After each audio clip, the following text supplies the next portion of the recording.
Hey, thanks for tuning in today. I was reflecting on this voice note conversation I had with Matt Stewart. So if you've been listening to this podcast, I'm going on a big hike with Matt's company, Experience Not Felt Possible in Nepal later this year, around 90 days to go. So Matt's just checking in on us. And so I shared with Matt how my training has been going. And also, on side note, just sharing how every time I share to someone, because I love talking about it, that I'm going to Nepal, the amount of advice that I get is incredible in terms of what to do, what to pack. Oh, have you thought about X, Y, Z? Every time I talk to someone, I get new ideas. Now, that's not a bad thing, but Matt responded in a really interesting way about this. And I've got a few different rabbit holes I want to share with you. But first of all, I'll share his response to this and then pick a few threads to take. Interesting your comment about every time you speak to someone about how everyone's got different views, opinions, and everyone's a subject matter expert on the matter of hiking in Nepal. It is always interesting because this maps onto just a lot of things in life where I think that it's really interesting how our own lived experience really informs what we think is the best way or way forward. And the reality is that the outcome of getting up the mountain, there's actually lots of ways to achieve it, lots of methods. There's no one way. And 5 people could give you 5 different ways, but each of those ways actually could achieve the same outcome. But the method you got to choose is the one that aligns with you. But I think people often get really confused with all this information, because when people we know, like, and trust give us an opinion, and it conflicts with what we're doing, that really perturbs us. So it's always an interesting thing. Like, once you've got an outcome, who do you use as a guide, and what information do you take and what information do you discard? But also understanding that 2 things can be true at the same time, meaning that 2 or 3 people could give you an opinion. All those opinions could be true at the same time and achieve the same outcome. So it's always fun and interesting. I hope you're enjoying the process. I hope it's creating some insights for you on the journey, and getting to nature and doing your long walks has also been great. Great. Thanks, Matt. Okay. So the first thread I want to pull is how your lived experience dictates which opinions you take. So true. And when I responded to Matt about this, I was sharing that even I don't think I'm the expert on this. So please do not listen to this and take my advice on what advice you should take, the irony of it. But even when I'm driving a car, right, and Google Maps is telling me the right way to go home, it's like, you should go this way. And I'm like, no, I'm going to go the other way.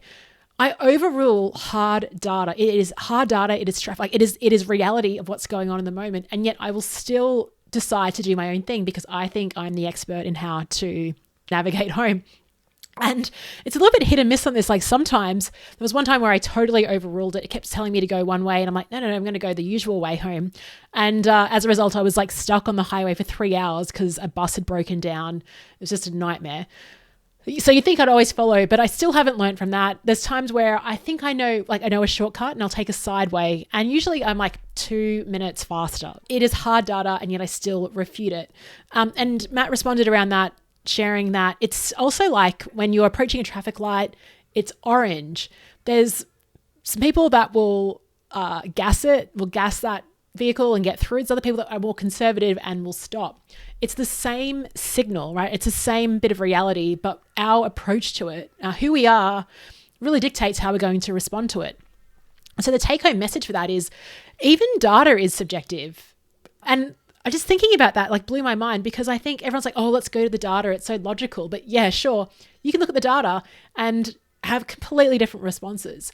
And we see this even with financial modeling. If you see a financial advisor, they ask about your age. Something that I've gone through is you do a risk profile assessment. So they determine what your level of risk is and then advise the portfolio. Whereas I could just say, all right, every 42-year-old solopreneur, this is what you do. They don't do that because they understand that we're actually all so different in terms of our lived experience.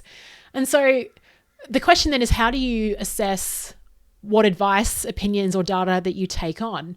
I mean, there's already bias in that, because I often like to listen to people who I admire and respect. So obviously they live within the values that I appreciate. So there's bias within that. I really take on board people that have done the thing that I want to do.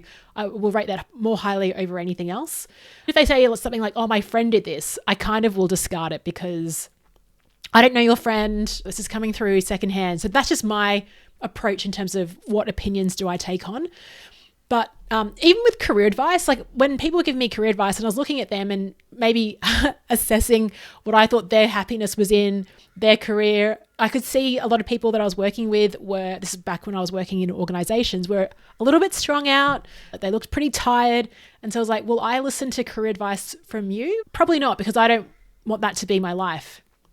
So that is interesting. But at the same time, I think it really depends on the question that you're trying to ask. I will take a random stranger's advice too. Like I'm on these Facebook forums about Everest Base Camp, and people are sharing like the sock, their favorite sock. I'll go like open the link and think, oh yeah, I'll buy a pair. It's a low risk thing, right? It's just a pair of socks, like one pair. But it's a total stranger. But because I guess they're coming and saying, hey, I wore these socks, these were great. I look at it, the reviews are good. There's a bit of social proof behind it. You know, that also adds weight. We do this with Amazon reviews for products. We'll see, you obviously look at the star rating, but then you look how many people have bought this thing, which also is a strong determinant. And then you make a decision. So yeah, various things really go into that. So I just found it really fascinating, this thread around data is subjective. And I guess a personal reflection is, if I'm really taking advice or looking for advice from people that I admire and respect, am I constraining myself? Like, is that not a good thing? Because I guess it's confirmation bias.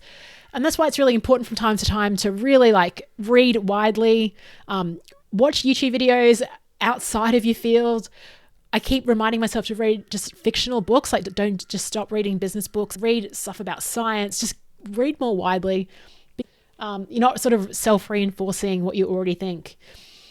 Anyway, on the other thread I wanted to pull very quickly before I end this show is around, there's an infinite number of ways you can get up a mountain, but it's really picking what will work for you. And even in our group thread the other day, someone shared, I think Andy shared that he did 2.5 hours on the StairMaster. And I was like, crap, I haven't done that. But then I'm also approaching things my way with my coach, who's like defining my program.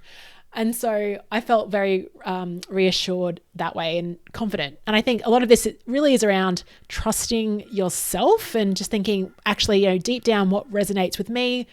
And yes, if someone tells you something and you're not totally on board with it, it's very difficult then to implement it. I haven't really solved that for you, but I'd be curious to hear your thoughts on how do you discern which opinions you take on board?